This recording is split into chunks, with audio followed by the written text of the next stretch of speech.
This video was kindly sponsored by mpb.com.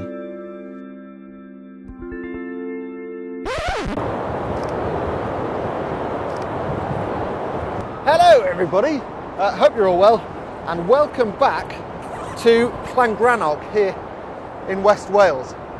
I say welcome back because clearly that was old drone footage from earlier this summer.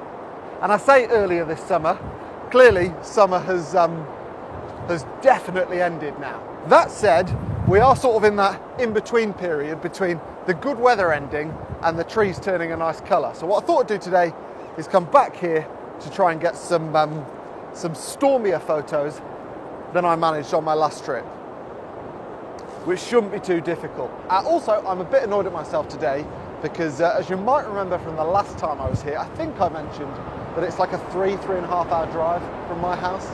And I thought today, right, I'll take 6 hours to do it and I'll stop off at lots of photo opportunities because I'll be driving back after sunset, which is in 2.5 hours time, in the dark. So that was the plan. I didn't give myself enough time and I only stopped in one place. And I did get a photo I really like, but yeah, sadly it was just the one photo.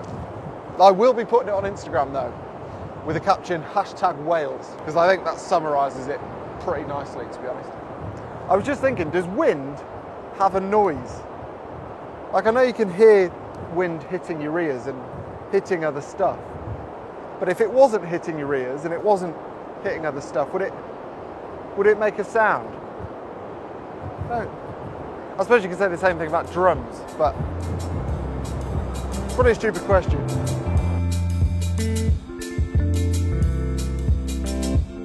I'll be honest, I set up the camera here just for a walking shot of me coming up this path, but it's actually quite nice out of the wind. I can feel my ears beginning to stop bleeding. I'm trying to think what else I can talk about while I hide from the weather. Lenses, actually.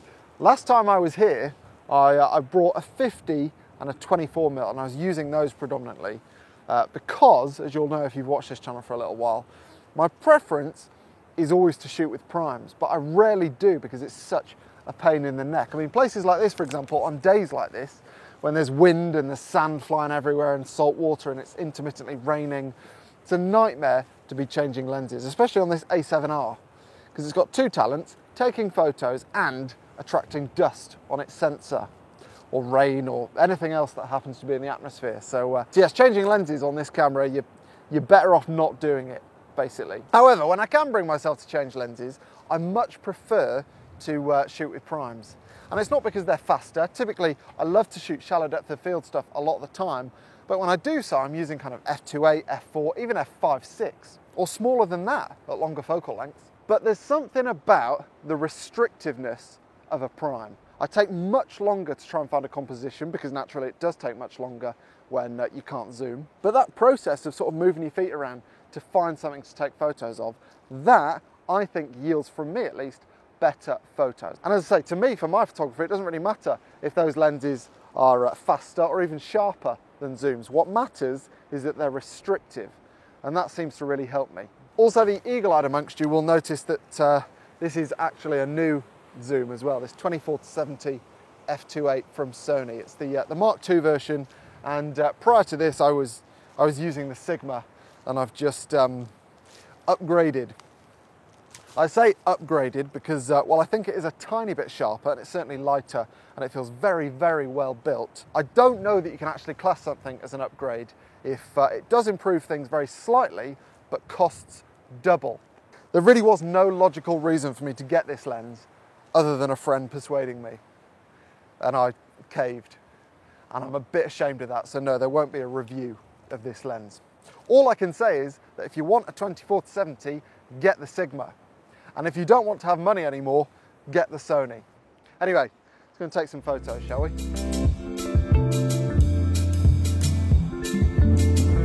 Oh, my ears are bleeding again.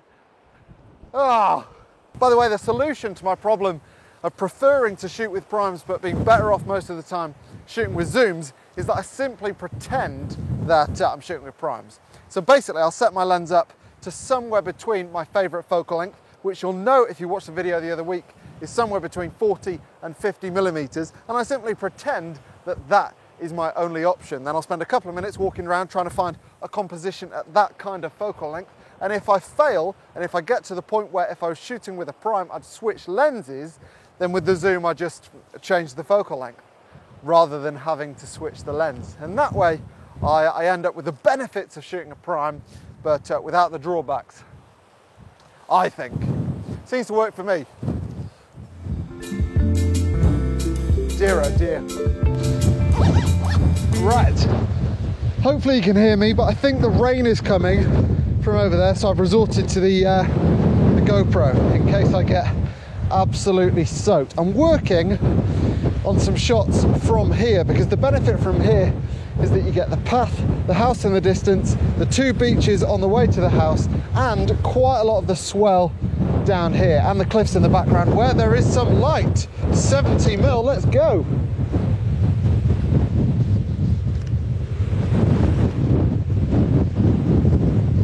I'm using a polarizer because there's quite a lot of glare on the water, and as much as the swell is making some nice waves, there is also lots of white water, which doesn't look particularly pleasing on camera, especially when there's lots of grey sky, because it just makes the image look a bit flat. So polarizer is helping that a touch. What else is there to say? Yeah, I'm just trying to get the path in really, and that's going to lead us towards all the other interesting bits and pieces. Get the bag out of the way.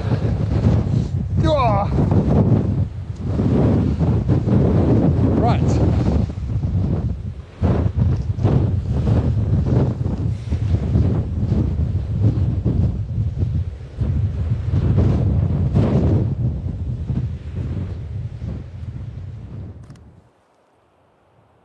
Right, well, I'm over the other side of the hill, and that looks very nice.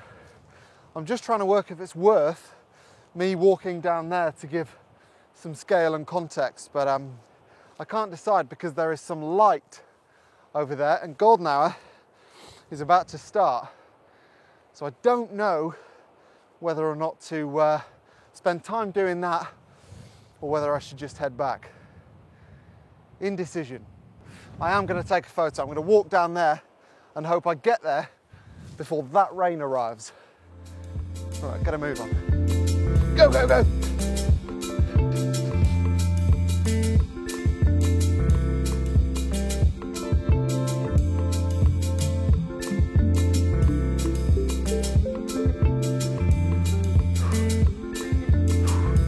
I don't know whether that was worth it, but I think it was worth the try. I'll do that thing I did a few weeks ago, where I put a page on my website with all the photos from the video. I think this might end up being quite a nice little set, and all, I suspect, with this 24-70, which I suppose goes some way to show what I was trying to talk about earlier, without having to change lens once, which was the main thing I wanted to say, really, given the faults of this camera.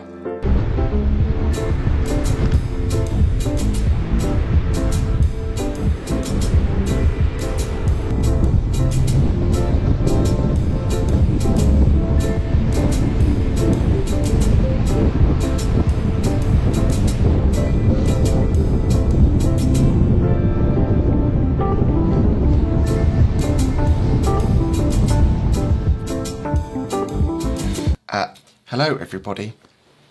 I'm going to try and talk in hushed tones now that I'm at home because, well, you might have noticed that the rest of this video has been quite shouty. My ears are bleeding again. Mostly because of the wind, but also because that's just how I tend to talk to a camera. I don't know why. See, I'm pretending that I'm in a church currently. Before the ceremony. Anyway, a big thank you for watching. It was a real shame that the light didn't massively materialise. I got quite hopeful about 20 minutes before sunset, but then a cloud came over and ruined it, basically, which is a shame because I think it would have been all-time conditions. The waves would have been nice and backlit.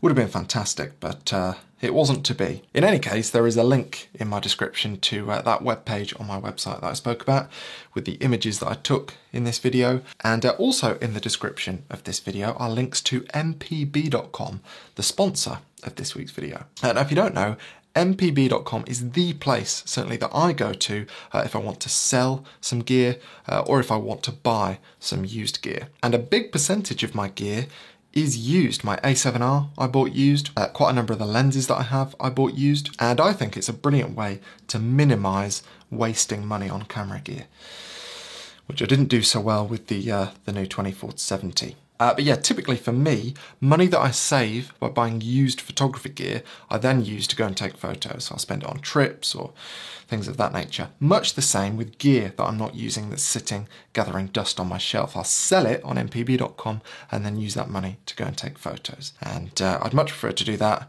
than, as I say, see stuff gathering dust. Anyhow, yes, it's not just me that enjoys using mpb.com. They redistribute hundreds of thousands of pieces of gear to hundreds of thousands of photographers every single year. And when you buy a used piece of gear from them, you get a 6-month warranty. And they do a good job of telling you what's in the box for that specific camera or lens or whatever it might be. It's a brilliant service. And yes, whenever I'm in the camera gear market, which seems to be all the time at the moment, I check out mpb.com first. So yes, a big thank you to them for their continued support of this channel. And next week, I'm hopeful of 2 things. Number 1, the leaves will have started changing. And number 2, I won't be in anywhere near as much wind. My ears still feel broken. Pardon?